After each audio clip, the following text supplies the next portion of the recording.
Hey everyone, so glad you're here. Today, we're going to break down a really powerful way of thinking about money.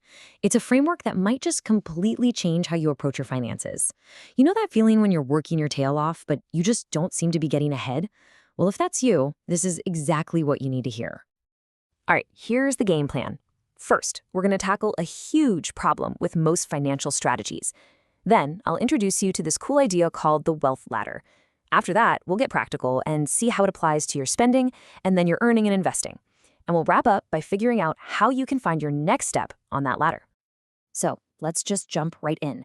We're all told the same thing, right? The secret to getting rich is just to work hard. But what if that's not really the full picture? What if you're putting in all the hours, you're doing everything you're supposed to do, but your bank account just isn't reflecting it?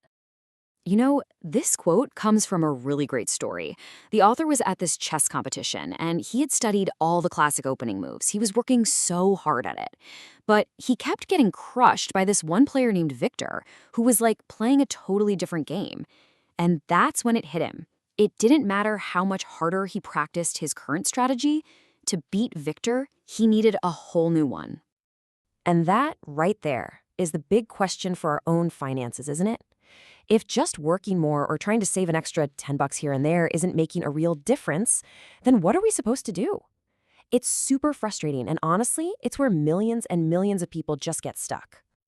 So here's the big takeaway from that. The problem is almost never your work ethic. It's not that you aren't trying hard enough. The problem is the mental model you're using. You're trying to memorize the opening moves, while the financial victors of the world are playing a completely different game with a totally different strategy. You need a better framework. And that is exactly what we're talking about today. This framework is called the wealth ladder. Now, this isn't some kind of get-rich-quick gimmick. It's a whole new philosophy, a new way of seeing your financial life. And the main idea is simple. Your strategy has to change as your wealth changes. So here it is. The wealth ladder has 6 levels of net worth, and each one is basically 10 times bigger than the last. The whole point is that the financial moves that get you from level 1 to level 2 are completely, fundamentally different from the moves that get you from, say, level 4 to level 5. Now check this out. Look where most people actually are. A huge 43% of households in the US are sitting right there in level 3. So there's a pretty good chance that's where a lot of you watching are right now. And as you can see, the numbers get way smaller the higher you go. Understanding why is the secret to making the jump yourself. And this is where it all starts to click. This framework finally explains why all the financial advice you hear seems to contradict itself. You've got one expert yelling, you have to budget every single penny. That's level 1 advice. Then another one says, forget budgeting, you need to start a business. Well, they're talking to people on level 3 or 4. They can both be right. They're just speaking to people on completely different rungs of the ladder. Okay, so let's get into how this actually works in the real world. Let's start with spending. As you climb this ladder, the way you think about money naturally changes, and that unlocks these new kinds of freedoms. But how do you know what's a reasonable expense for your level? Well, there's this brilliant little guideline called the 0.01% rule. It's a super simple way to figure out what amount of money is basically trivial for you. Remember that Jay-Z lyric, what's 50 grand to a like me? It's funny because when he wrote that, his net worth was about $450 million. And guess what? 50 grand is almost exactly 0.01% of that. For him, it really was a trivial amount. So as you climb, these freedoms are like little rewards that you unlock. Once you get to level 2, so a net worth over 10 grand, you hit what's called grocery freedom. This is that point where, deciding to buy the organic strawberries for an extra $2 literally has no meaningful impact on your financial future. Then at level 3, once you're over 100,000, you unlock restaurant freedom. Now that $10 or $20 difference between the chicken and the steak on the menu, it becomes trivial. You can just order what sounds good without doing the mental math. It's not the goal, but it's a great sign you're on the right path. And then at level 4, you get travel freedom. This is a big one. This is where you can pretty much travel when and where you want, and decisions like, should I upgrade to the better hotel room for a few $100s? They don't derail your entire financial plan. Each of these freedoms is just a sign that your financial engine underneath is really starting to work. Okay, now for what I think is the most important, the most critical idea in this entire framework, the real secret to climbing this ladder. It isn't just about spending.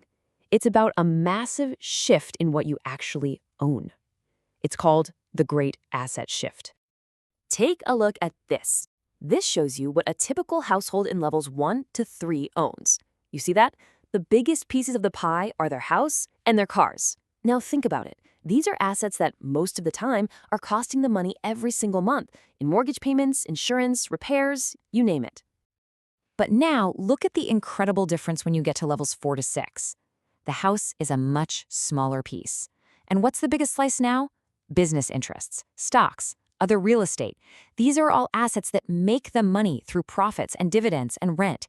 They're assets that work for them. And this chart just makes that difference impossible to ignore. For people on the lower rungs, less than 20% of what they own is actually making them money. But for those on the higher rungs, that number jumps to over half. This right here, this is the great shift. This is the whole other game that Victor was playing. So if you only take one single thing away from all of this, let it be this. The number one strategy for climbing the wealth ladder is to systematically shift your focus from buying assets that cost you money to buying assets that make you money. That is the engine of wealth. All right, we've gone through the whole framework, the spending freedoms, and that huge idea of the great asset shift. So the big question is, how do you actually use this? How do you figure out your very next move? Let's just quickly recap the big ideas. First, and this is so important, your strategy cannot be one size fits all. What got you here is not going to get you there. Second, start thinking about spending based on your overall wealth, not just what's in your paycheck. Third, the real path to the top is paved with income-producing assets. And finally, the very first step is to just figure out which rung you're on right now, because that tells you what game you should be playing. And really, that's the question I want to leave you with. Using this ladder, just take a second to be honest with yourself and figure out where you are. Because the moment you know where you stand, you can finally stop using the wrong playbook, and you can start figuring out the right move to take you to that next level. So, what's yours?